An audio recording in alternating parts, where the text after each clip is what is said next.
আমার জন্য কোন ব্লু কাট লেন্সের চশমাটি ভালো হবে, অনলাইনে এত ব্লু কাট লেন্সের চশমার বিজ্ঞাপন দেখি, কোনটা আসলে ভালো।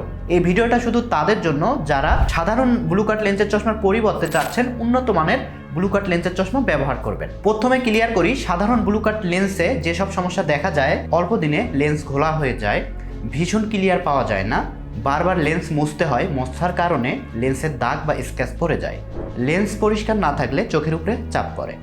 ব্লু কাট লেন্সের মধ্যে আবার দুই ধরনের কোডিং হয়ে থাকে, একটা হচ্ছে ব্লু কোডিং আর একটা হচ্ছে গ্রিন কোডিং। তো যেটা ব্লু কোডিং, এই ব্লু কোডিংয়ের থেকে গ্রিন কোডিংটা অনেকটাই উন্নত এবং প্রাইসটাও অনেকটাই বেশি। গ্রিন কোডিং ব্লু কাট লেন্স কেন আসলে ভালো? তো গ্রিন কোডিং আমাদের চোখের জন্য আরামদায়ক, দীর্ঘ সময় ব্যবহারের পরেও আমাদের চোখে ক্লান্তিভাব আসে না এবং ভিশনটা খুবই ক্লিয়ার পাওয়া যায়, চোখকে ঠান্ডা ও রিল্যাক্স রাখে।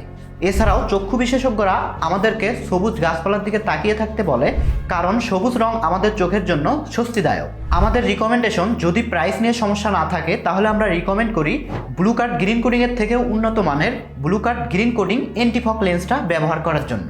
কেন আমরা ব্লু কাট গ্রিন কোডিং এন্টিফক লেন্সটা সবাইকে রিকমেন্ড করি? এর কারণ, এন্টিফক হওয়ার কারণে কুয়াশা বা মুখের ভাব এগুলো লেন্সে লাগে না, ধুলাবালু লেন্সে খুবই কম লাগে, লেন্সটা অনেকটা ক্লিয়ার থাকে, ন্যাচারাল কালার দেখা যায়, দীর্ঘদিন ব্যবহার করার পরেও লেন্সে তেমন কোনো স্ক্র্যাচ পড়ে না। এতক্ষণ আমরা লেন্স সম্পর্কে বিস্তারিত জানলাম। যেহেতু ভালো কোয়ালিটির লেন্স ব্যবহার করবেন, তাই অবশ্যই আপনাকে ভালো কোয়ালিটির একটি চশমা ফ্রেম নির্বাচন করতে হবে। আমাদের ওয়েবসাইটে ভিজিট করলে বেশ কিছু উন্নত মানের ফ্রেম দেখতে পারবেন, আপনার চয়েস মতো যে কোনো একটি সিলেক্ট করে খুব সহজেই কিন্তু অর্ডার করতে পারবেন।